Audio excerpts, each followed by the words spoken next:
마태복음 8장 28절에서 34절 말씀 중심으로 예수님과 귀신 들린 자들과의 만남 일정을 원해봤습니다.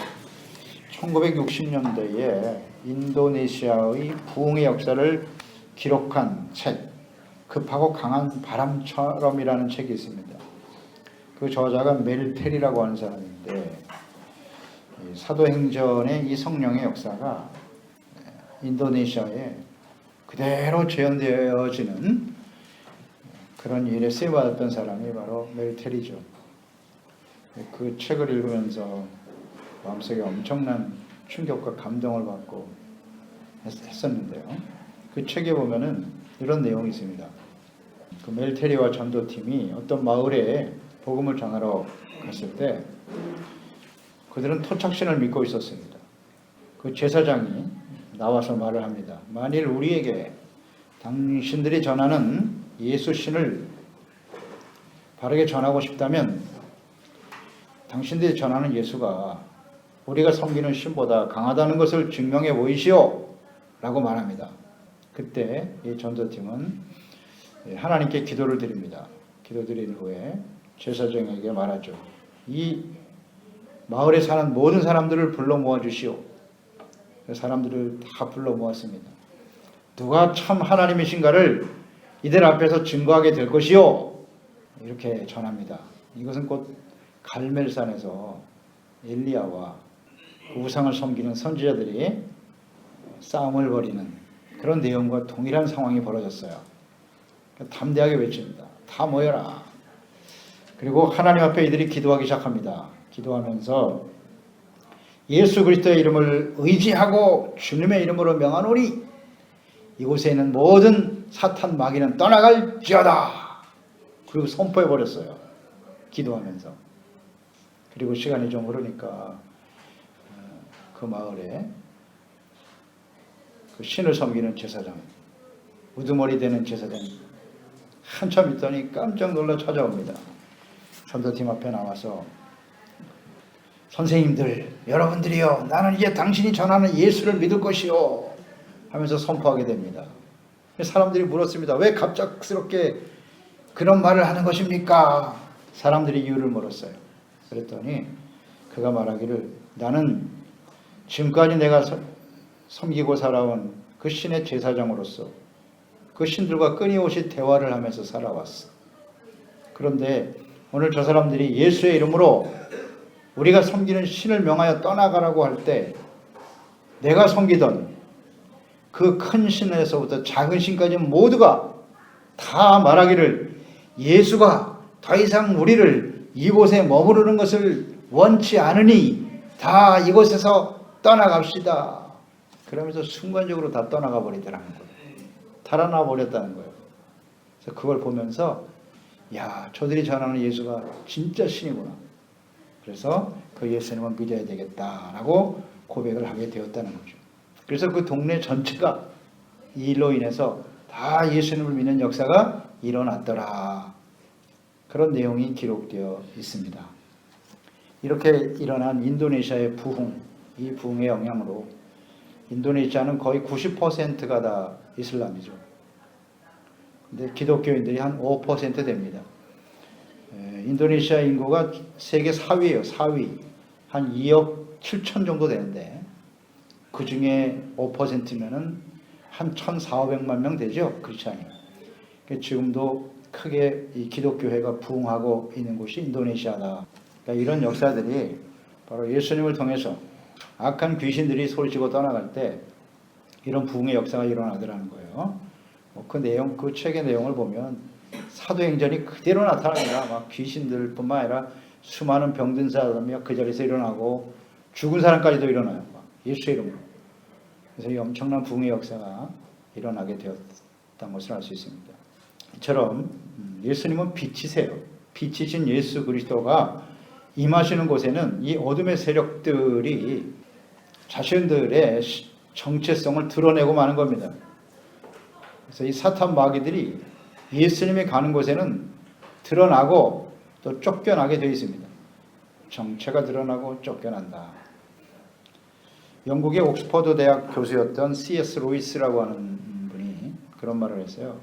현대인들이 귀신에 대해서, 이 마귀에 대해서 가지고 있는 대표적인 두 가지 잘못된 편견이 있는데, 그 첫째는 귀신을 너무 지나치게 믿고 의지하려고 하는 것이다. 두 번째는 귀신의 존재를 인정하지 않는 것이다. 그렇게 말했어요. 귀신들에 대해서 너무 신봉한다. 그런데 귀신을 지나치게 믿는 사람들은 그 두려움을 통해서 귀신이 지배하기가 아주 좋은 대상이 되더라. 무당들 다 귀신 아닙니까? 사람들이 그들을 믿고 의지할 수밖에 없게 돼 있어요. 다 두렵게 만듭니다. 당신 내 말 안 들으면 아들이 죽어. 잘못될 거야. 귀신이 하는 일에 이렇게 두려움을 주는 거예요. 그래서 끝까지 충성하게 만들죠. 또 하나는 귀신의 존재를 인정하지 않는 거죠. 이들 또한 귀신들이 공격하기에 아주 좋은 대상이다. 이렇게 말했어요. 귀신을 인정하지 않으니까 귀신의 종로를 타면서도 자신이 그 귀신에 속해 있다는 사실을 전혀 인식하지 못하니까요. 이 두 가지를 우리는 잘 생각해야 합니다. 그러니까 수많은 사람들이 예수님을 만나고 있는데요. 나병 환자도 있고 중풍병자도 있고 이렇게 귀신 들린 자도 예수님을 만나서 회복되는 역사들이 기록되어 있어요. 예수님이 이렇게 회복시키기 위해서 온전케 하기 위해서 오신 분이죠. 그러니까 예수님께서 세례를 받으시고 올라오실 때 하늘에서 성령이 비둘기같이 임하셨죠. 사람의 몸을 갖고 오셨지만 성령이 임하심으로써 비로소 공적 사역을 시작하시잖아요. 사역하시면서 예수님께서 하시는 그 사역 중에 소중한 이 사역들을 요약해보면 가르치는 사역이라고 그랬죠. 하나님의 말씀을 가르치신다. 산상수훈입니다. 산상수훈. 이 말씀은 매우 중요함. 율법을 완전하게 하시기 위해서 오신 예수님이 가르쳐 주신 오늘날 이 시대에 예수 그리스도를 믿고 구원받은 사람들이 반드시 알고 믿고 순종해야 합니다. 가르치셨어요. 그 다음 병든 사람을 고치셨죠. 병든 사람. 또 예수님의 복음을 전파하셨죠. 모든 사람들에게. 가르침은 주로 제자들에게 집중하셨고 복음을 전파한다는 것은 많은 사람들에게, 모든 사람들에게고, 그 다음 병든 사람 고치고 오늘 말씀처럼 귀신을 쫓아내셨어요. 예수께서 하나님의 아들이시며 그리스도이심을 증거하시기 위함이었습니다. 이 귀신 들린 자들이 예수 그리스도를 만나면 이렇게 그 안에 자리 잡고 있던 귀신들이 예수님을 먼저 알아봐요. 알아보고 두려워하고 예수님께서는 그 귀신들의 실체가 이렇게 드러나게 하시면서 쫓아내시죠. 이 말씀에 나타난 하나님의 뜻과 교훈이 무엇인가를 우리는 함께 묵상하며 나눠보겠습니다. 첫째는 귀신 들린 자들을 만나주신 예수님. 예수님께서 그들을 만나주셨다는 게 중요해요.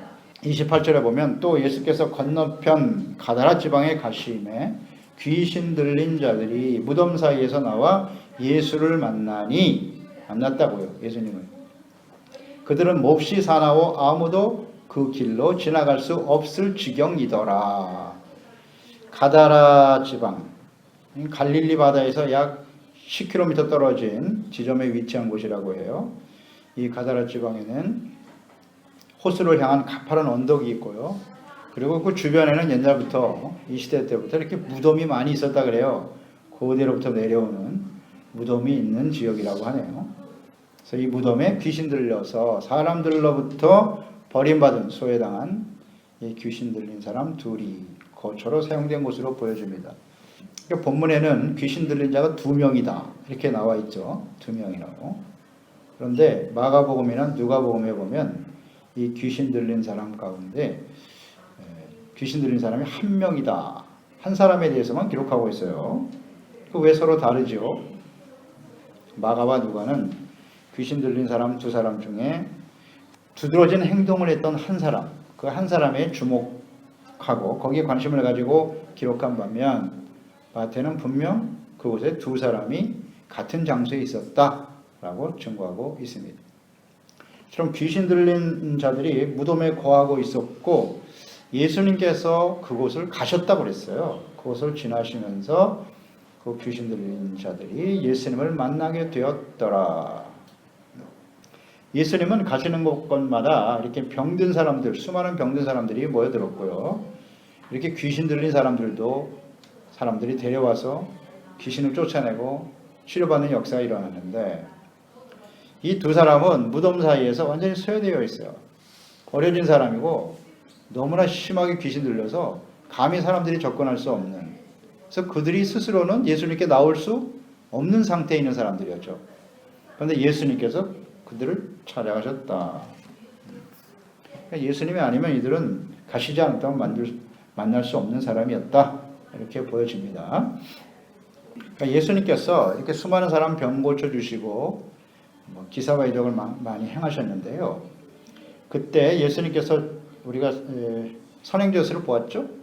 선행전에서 많은 사람들이 예수님을 따르고 있을 때 제자들에게 야, 건너편으로 가자, 이렇게 명령을 하셨고, 그 건너편으로 가다가 풍랑을 만난, 그것을 우리가 지난 시간에 묵상했습니다. 풍랑을 만나서 풍랑을 잠잠케 하시는 예수 그리스도를 제자들이 직접 경험하면서 아, 예수님이 하나님의 아들이시구나 하는 걸 깨닫게 되었다는 거잖아요. 근데 그 건너편으로 가자 해서 간 곳이 이 가다라 지방이에요. 예수님의 의도로 여기 온 겁니다. 가자고 하셨어요. 그러니까 예수님께서 하시는 모든 일들은 그렇게 우연히 발생하는 일이 아니에요. 예수님 무슨 즉흥적으로 일하시는 분이 아니고 반드시 하나님의 뜻과 교훈이 예수님의 말씀과 행동에는 다 들어있습니다. 계획하시고 일하시는 분이에요. 결코 우연이 아닙니다. 그래서 이 가다라 지방으로 오는 여정에 풍랑을 만난 것도 하나님의 뜻이었죠. 제자들은 그게 우연인 줄 알겠지만 예수님은 아니에요. 그들을 통해서, 이 사건을 통해서 예수님이 말씀으로 풍랑을 잠잠케 하시는 살아계신 하나님이시구나, 다 하나님의 뜻이었어요. 계획에 믿음을 점검해 보게 하시고 그들이 믿는 예수님이 과연 어떤 분이신가를 알게 하시는 거죠. 그러니 여기 귀신 들린 사람과의 만남 또한 예수님의 계획 속에 하나님의 뜻 가운데 이루어지고 있다는 사실을 우리는 생각해야 합니다. 그러니까 우리 그리스도인들은 우리의 삶의 여정에 일어나는 일들이 결코 우연이 아니에요. 다 하나님의 계획과 뜻 가운데 이루어지는 것입니다. 그러면 내가 오늘 이 시대에 이런 일들을 만나게 하고 경험하게 하시는 하나님의 뜻은 무엇이지? 어떤 교훈을 얻으려고 하시는가? 어떤 뜻을 두고 나를 인도하시는가? 항상 생각할 줄 알아야 돼요. 인간적인 생각만 하지 말고. 여기 귀신이란 말이 나오죠. 귀신 들렸다. 헬라어의 다이몬이라고 하는 단어고요. 히브리어는 쉐딤이라고 하는 단어예요. 귀신, 마귀.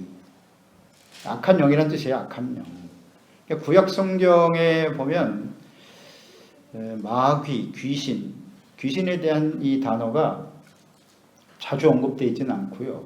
신명기 32장 16절에 보면 32장 16절 17절에 이런 말씀이 있어요. 그들이 다른 신으로 그의 질투를 일으키며 가증한 것으로 그의 진노를 격발하였도다.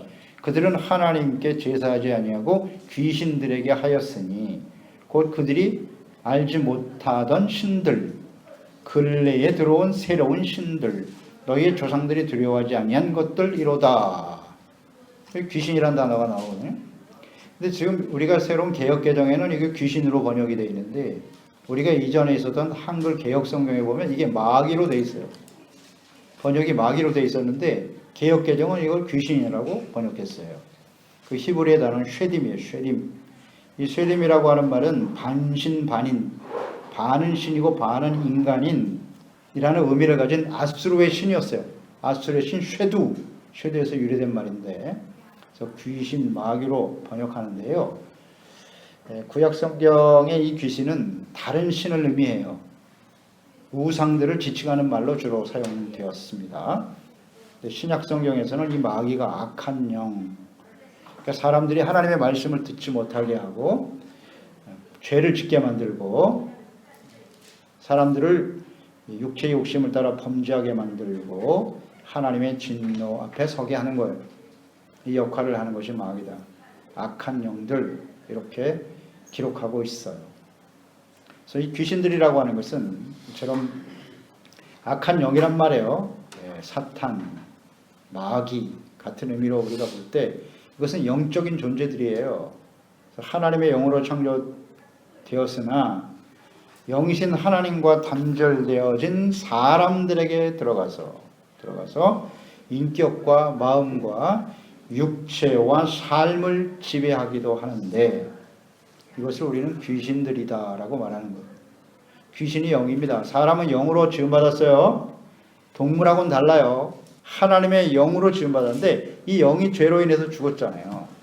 그러니까 사탄이 얼마든지 들어와서 영적인 존재이기 때문에 사탄이 지배하고 다스리게 되는 거예요. 그게 귀신의 역사입니다. 근데 이 귀신 들린 자들을 보니까 몹시 사나웠다. 그래서 사람들을 위협하고 괴롭혔다는 거죠. 그래서 감히 사람들이 옆에 근접할 수가 없었다.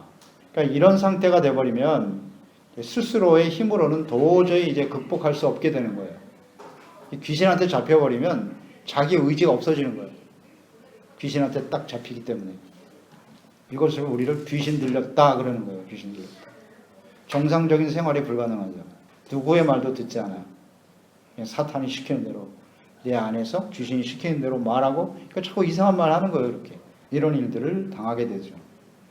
최근에도 이렇게 고통받는 사람들 많잖아요. 그래서 요새 가현병이라고 하대요. 가현병. 막 헛된 환상을 보고 막 귀신이 막 하는 말을 진짜 들어요. 들어서 못 가는 거예요. 무서워서 집에도 못 들어가고. 가현병이라고 하죠. 실제로 있어요. 이런 일들이 얼마든지 일어날 수 있어요.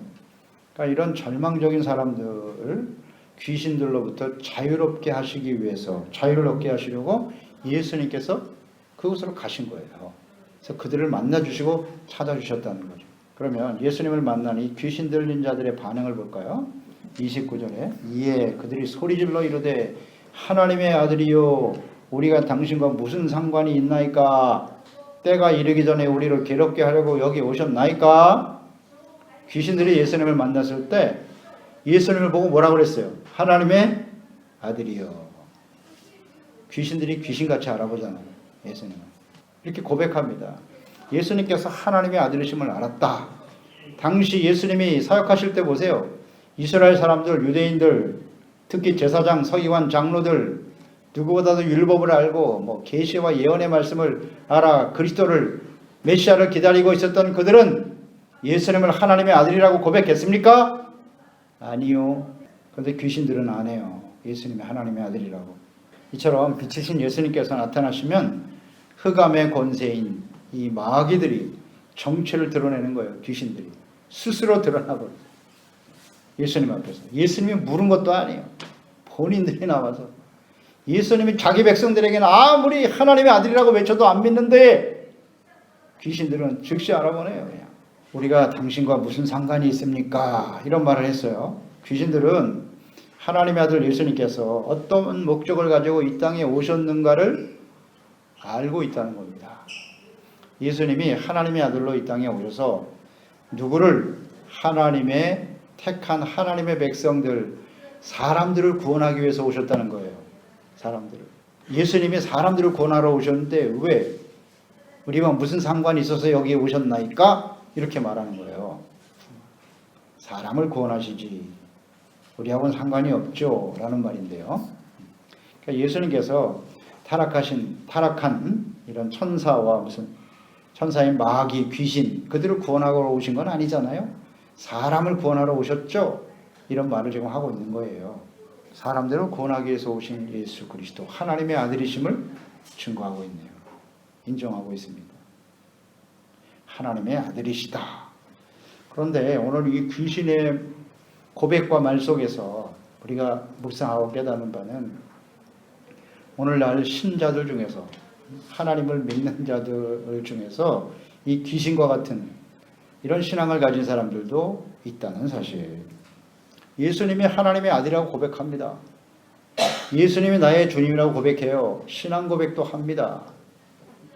고백하지만 주님의 말씀에 순종하여 공의와 사랑을 실천하는 일에는 무관심하고 여전히 어둠의 일, 욕심, 지극히 이기적인 자신의 욕망을 쫓아 죄를 짓고 살아가는 사람들이 있더라.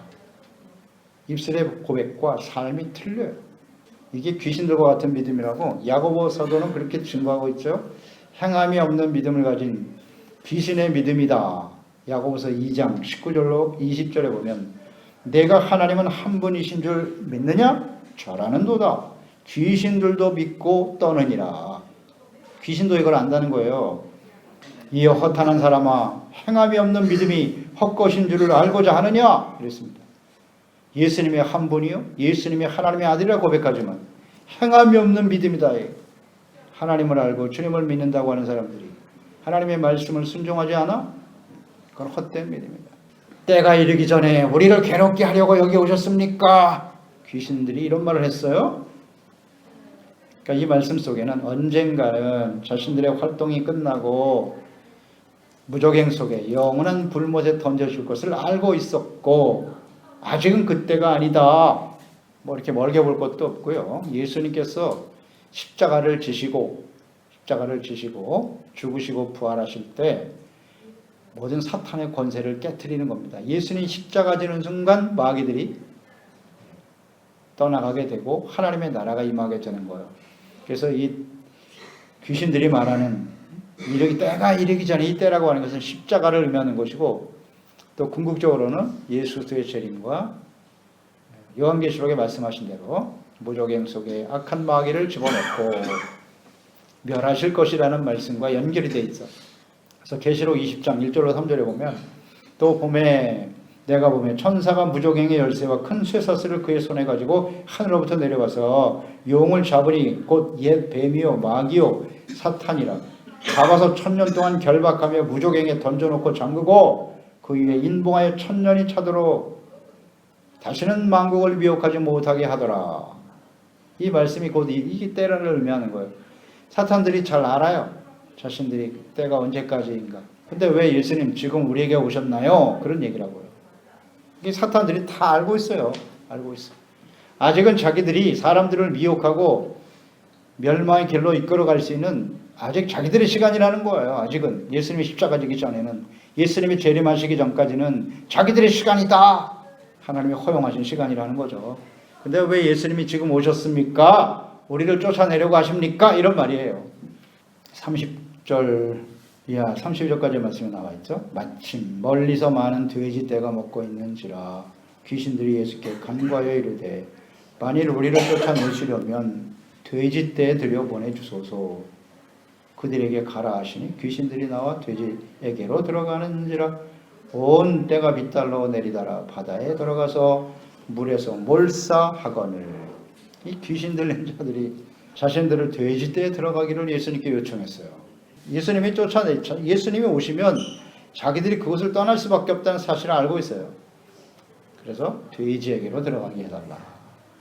예수님이 허용하셨네요. 마가복음에 보면 5장에 이 돼지의 숫자가 약 2,000마리 정도 된다 그래서 2,000마리. 엄청나네요. 2,000마리 정도의 돼지가 물속에 들어가 몰새했다. 여기서 주목할 것은요. 돼지들을 죽게 하신 분이 예수님이십니까? 아니요. 예수님이 아니십니다. 사탄이 들어가서 사탄들이 죽게 한 거죠. 마귀가 한 일이죠. 그런데 나중에 이제 우리가 반응을 하게 돼요. 이 돼지를 치던 자들이 가서 사람들에게 말하니까 예수님께서 행하신 일들을 보고 예수님을 거부했어요. 예수님이 그렇게 했습니까? 아니요. 또 예수님께서 가시는 곳마다 이렇게 귀신을 쫓아내시고요. 제자들 혹은 믿는 자들에게도 이렇게 동일한 능력을 또한 부여하셨어요. 귀신을 쫓아내는 능력을 예수님이 주셨다고요. 마태복음 10장 1절에 예수께서 그의 12제자를 부르사 더러운 귀신을 쫓아내며 모든 병과 모든 약한 것을 고치는 권능을 주셨다 그랬어요. 제자들에게 귀신 쫓아내는. 그 다음 마가복음 16장 17절이죠. 믿는 자들이 이런 표적이 따를 것이다. 곧 그들이 내 이름으로 귀신을 쫓아내며 새 방언을 말하며. 귀신 들린 자들을 쫓아내라. 예수님의 이름으로. 예수님의 이름으로 선포하고 증거하면 귀신들은 떠나갈 수밖에 없습니다. 아멘. 제자들에게 이런 권능을 주셨기 때문에 내가 무슨 능력이 있는 게 아니고 예수님 말씀하셨잖아요. 뭐 귀신 들린 사람 많이 저도 상대해 봤는데요. 예수님의 이름으로 선포하면 두려워합니다. 벌벌 떨고 기도하면 떠날 수밖에 없어요. 그 안에 있는 실체가 귀신이라면 두려워합니다. 도망가요. 너무나 당연한 거예요. 그건 주님의 말씀대로 됩니다. 말씀대로. 귀신들은 이렇게 예수님의 이름 앞에 쫓겨날 수밖에 없는 존재입니다. 두려움의 대상이 아니에요. 귀신들은 예수 믿는 사람들에게는. 그래서 베드로전서 5장 8절에 말씀하죠. 근신하라 깨어라 너희 대적 마귀가 우는 사자같이 두루다니며 삼킬 자를 찾고 있다고요. 우는 사자와 같이 덤벼드는 건 사실이에요. 그런데 이 마귀를 두려워하고 또 그 마귀가 좋아하는 죄악된 삶을 그대로 유지하고 그러면 삼키게 되는 거예요. 지는 거예요. 그래서 이 끊임없이 그리스도인은 사탄과의 싸움이라고 했죠. 귀신과 싸울 때는 하나님의 전신갑주를 입으라 그랬잖아요. 진리의 허리띠, 의의 흉배, 믿음의 방패, 복음의 평안의 신발, 구원의 투구, 말씀과 성령의 검을 들고 나가면 이겨요. 그래서 먼저 이런 사탄과의 싸움일 때는 가장 중요한 게 의의가 중요하거든요. 그래서 하나님 앞에 우리가 먼저 기도하고 말씀 앞에서 우리가 죄를 깨닫고 고백하고 용서받고 의롭다움을 얻은 상태에서 싸워야 돼요. 그렇지 않으면 이길 수가 없어요. 뭐 예수님이니까. 예수님은 뭐 하나님의 아들이시잖아요. 어떻게 이기겠어요? 견디질 못하는 거죠. 그러니까 우리가 예수 그리스도를 믿고 죄사함 받고 의롭다함을 얻어 하나님의 자녀가 되고 진리의 말씀을 쫓아 의의를 생명처럼 소중하게 여기며 살아가는 그리스도인들이라고 한다면 악한 원수 마귀는 떠나갈 수밖에 없어요. 야고보서 4장 7절이잖아요. 그런즉 너희는 하나님께 복종할지어다. 이게 중요해요. 하나님께 복종하고 마귀를 대적하라. 그리하면 너희를 피하리라. 아멘. 간단하잖아요. 주님의 말씀에 복종하고 잘못된 거 시인하고 버리고 그 다음에 마귀를 대적하라고 쫓아내야 돼요. 대적하라고 싸우라고요. 그러면 피해 도망치게 돼 있어요. 말씀대로 됩니다. 예수님 앞에 그냥 그 실체가 드러나 버리죠. 이런 걸 우리가 묵상할 수 있고요. 두 번째는 귀신들이 돼지떼에 들어가기를 요청했는데 예수님이 그걸 허용하셨어요. 그 의미와 교훈은 무엇일고 묵상해 보죠. 허용하셨는데 그로 인해서 2,000마리나 되는 돼지가 바다에 빠져 다 몰사당했다. 돼지를 치던 주인들이 이 소식을 듣고 엄청난 손해가 일어난 거지 자기들에게. 돼지들이 다 죽었으니까. 그러니까 예수님께서는 왜 이걸 허용하셨을까? 왜 그렇게 하셨을까? 묵상하게 되죠? 왜 그렇게 하셨죠? 몇 가지를 정리를 해보죠. 첫째는 귀신 들렸던 사람들이 귀신들이 나감으로써 악한 영들로부터 자유함을 얻게 되었음을 실제적으로 보여주는 거예요. 그 안에 있었던 영들이 귀신이고 그들이 나가서 돼지떼에 들어가면서 몰사되는 상황을 보면서 아, 귀신들이 이런 일들을 하는구나. 그리고 이 사람이 귀신이 떠나가니까 온전한 사람이 되는구나. 이걸 직접 눈으로 보면서 확인시켜 주시는 거예요. 이 귀신의 실체가 있다는 사실을. 그러니까 귀신이 나간다고 말했을 때 귀신이 어디로 나갔다. 그냥 그걸로 끝나버렸다면 그 귀신의 존재나 실체에 대해서 사람들이 잘 몰랐을 거예요. 근데 돼지에게로 들어간다고 해서 허용했더니 돼지들이 그냥 다 몰살을 당하거든요. 아, 그러면 이 일은 귀신들이 한 것이구나 하는 것을 깨닫게 하시는 거고 이 영이라는 실체가 진짜 있구나. 귀신의 실체가. 이것을 많은 사람들에게 알려주도록 하기 위해서. 여러분, 귀신은 실제적인 존재입니다. 실제해요. 실제한다고요. 악한 영들이에요. 두 번째는 그 지역의 거룩함을 회복하기 위해서 그렇게 하셨다. 이렇게 묵상이 돼요. 유대인들에게 있어서 돼지를 사육하거나 그 고기를 먹는 일은 부정한 것으로 율법에서 금하고 있는 일이었어요. 그렇죠? 그 당시만 해도. 또 신명기 14장 8절에 돼지는 구분 갈라졌으나 책임지를 못하므로 너에게 부정하니 너희는 이런 것의 고기를 먹지 말 것이다. 그 사체도 만지지 말라 그랬어요. 그게 거룩한 것이라고. 그런데 유대인들이 사적인 욕망을 위해서 돼지를 사육하고 그 고기를 팔고 있었다. 그래서 주님께서 이걸 허용하시는 거예요. 그 돼지를 몰살시킴으로써 너희들의 이 지역에 하나님의 말씀을 지키는 거룩함을 회복해야 한다라고 말씀하시는 건 아닐까요? 주님의 뜻이 들어있는 겁니다. 그러니까 돼지 사육해서 재물을 얻으려고 하는 욕심보다 하나님의 자녀답게 거룩하게 살아가는 것도 중요해. 그런 뜻 아닙니까? 분명히 들어있죠. 예수님이 허용하신 거예요. 세 번째는 이런 거겠죠. 두 사람이 귀신이 떠나갔어요. 회복됐단 말이죠. 근데 돼지 떼는 2,000마리에 되는 돼지가 몰사당했다. 그럼 여기서 생각해 봐야죠. 두 사람의 영혼이 회복되는 일과 돼지 떼 2,000마리면 돈이 꽤 될 텐데 그 둘 중에 어떤 게 더 가치 있는 일이지? 질문하시는 겁니다. 어떤 게 더 가치 있는 일이야? 하나님의 형상대로 지음받는 영혼이 구원받는 일이 2,000마리나 되는 돼지의 가치, 재물보다 더 중요하다. 마태복음 16장 26절에 사람이 만일 온 천하를 얻고도 제 목숨을 잃으면 무엇이 유익하리요? 사람이 무엇을 주고 제 목숨과 바꾸겠느냐 그랬어요. 목숨보다 가치 있는 것은 없어요. 이 세상에. 그 돼지떼의 가치보다 그 영혼들이 구원받아 하나님의 자녀가 더 회복되는 것이 훨씬 더 가치 있다. 인정하십니까? 아멘이신가요? 중요한 문제입니다. 이게 지금 성경에 있는 다른 사람의 이야기가 아니고요. 우리에게 나에게 주시는 말씀이라고요. 돼지떼가 더 아까워 보입니까? 그 돈이 더 아까워 보여요? 한 영혼이 살아나는 것보다? 실제적인 문제입니다. 이거 실제 많은 사람들이 여기에 다 미혹되어 있어요. 주님이 이걸 깨우쳐 주기를 원하시는 거예요. 죄사함 받고 구원받는 일보다 더 중요한 일이 없습니다.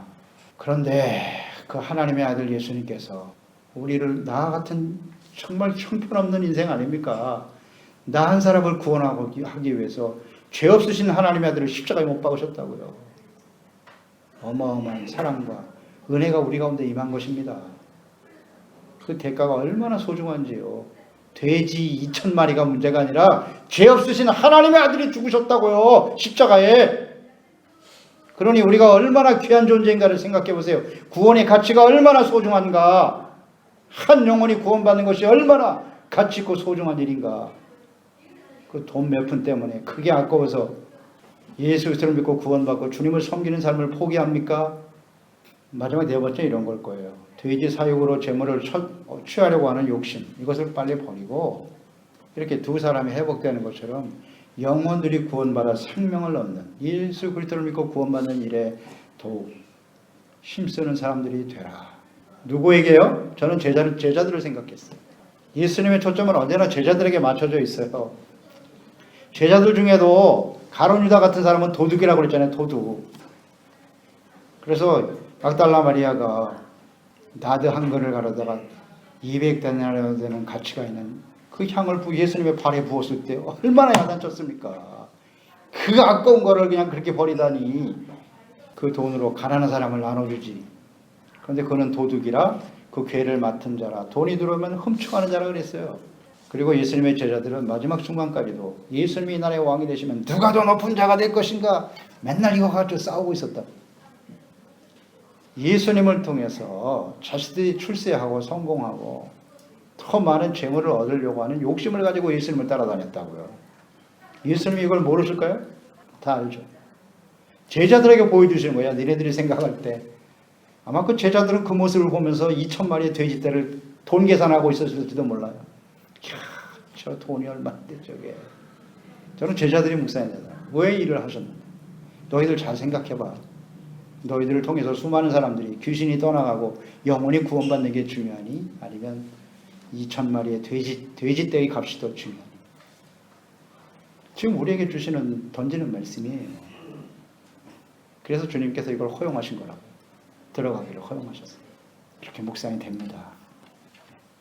오늘 우리가 주님을 믿고 구원받은 그리스도인들 중에도 이렇게 사람들이 구원받는 일보다 귀신이 떠나가고 온전해지는 일보다 돈 계산만 하고 있어요. 재물에 더 가치를 두고 살고 있다. 그들에게 깨우쳐 주기 위해서 주님이 이와 같은 일을 허용하셨다. 교훈입니다. 교훈. 끝으로 묵상되는 바는 이 일이 있은 후에 예수 그리스도를 거부하는 사람들, 이들을 한번 묵상해 보죠. 33절 34절이죠. 치던 자들이 달아나 시내에 들어가 이 모든 일과 귀신 들린 자의 말을 고했다. 온 시내가 이 소식을 다 들었어요. 동네 사람들이. 예수를 만나려고 나가서 보고 그 지방에서 떠나기를 간구하더라. 당신 필요 없으니까 가세요. 예수님을 쫓아버렸다고요. 이 사람들은 어떤 사람들일까요? 돼지떼 2,000마리가 되는 돼지가 몰살을 당해서 자기들의 삶의 원천이었는데 돼지떼가 이게 졸지에다 죽었네 진짜. 그 영혼들이 구원받은 것을 보았어요. 그들이 겸손히 주님 앞에서 정상적으로 회복되어 하나님을 찬양하고 가족들과 만나고 그런 건 안중에도 없고 죽은 돼지 때 그 돈이 아까운 거예요. 돈이. 그러니까 예수님 앞에 찾아와서 당신 필요 없다고 떠나라고. 실제로 그랬잖아요. 떠나기를 간구하더라. 이들의 태도를 우리가 보면서 그 귀신들이 간구했던 그 말과 일맥상통하는 점을 발견하게 되네요. 그 귀신들이 뭐라 그랬어요? 그리스도의 정체와 권능을 알아보고 두려워하면서 우리와 당신이 무슨 상관이 있나이까? 우리를 떠나소서. 귀신들이 그랬단 말이에요. 떠나라고. 우리가 무슨 상관이냐고. 그런데 여기 있는 가다라 사람들도 똑같은 말을 하고 있네요. 당신 우리와 상관이 없으니까 필요 없으니까 떠나가세요. 필요 없어요. 귀신들이 한 말과 똑같은 말을 하고 있어요 지금. 이들은 결국 무덤 사이에 거했던 귀신 들린 사람과 같다는 거예요. 영혼이 구원받는 것보다 재물에 더 가치를 두고 있었어요. 육신의 정욕을 따라 살아가는 것이 더 소중하다고 여겼던 사람들이죠. 그러니까 이들은 또 다른 형태의 사탄의 마귀의 지배를 당하고 살아가고 있었던 사람들이다. 이렇게 묵상되지 않습니까? 다르지 않아요. 그러니까 귀신과 마귀들이 사람들에게 들어가서 일상적인 생활을 못하게 하고 이렇게 귀신들이 무덤 가운데 살아갈 수밖에 없는 귀신 들린 자처럼 귀신들이 들어가서 역사하는 것도 사실 굉장히 두려운 일이죠. 고통스러운 일입니다. 하지만 이 사람들이 예수님을 만났을 때 그 귀신들이 그냥 스스로 드러나면서 나가버렸잖아요. 오히려 이런 사람들은 예수님을 만나면 쉽게 치료받을 수 있어요. 예수님 만나자마자 예수님을 쫓아내면 도망갑니다. 그런데 이 가다라 사람들과 같이 이런 사람들이 문제예요. 겉으로는 멀쩡하죠? 멀쩡합니다. 그 귀신 들린 사람들하고는 틀려. 자기 생각도 있고 뭐 말도 잘하고 뭐 하나님에 대해서도 말하고 겉으로는 멀쩡하죠. 하지만 그 영혼이 구원받아 예수님을 주로 섬기며 살아가는 일보다 오직 재물을 주인으로 섬기는 거예요. 예수님보다 재물이 더 중요하다, 더 가치가 있다고 여기며 살아가는 이 사람들, 이런 사람들에게는 귀신이 들어서 그렇게 고통 가운데 절망 가운데 사람들이 살아가게 하기도 하지만 이렇게 하나님보다 재물을 더 중요시 여기고 가치를 두는 욕망을 심어주는 또 다른 사탄의 역사라구나. 이 후자가 훨씬 더 사실은 무서운 일이에요. 왜냐하면 본인들이 그걸 인식을 못하고 있거든. 인식을 못하고 있어요.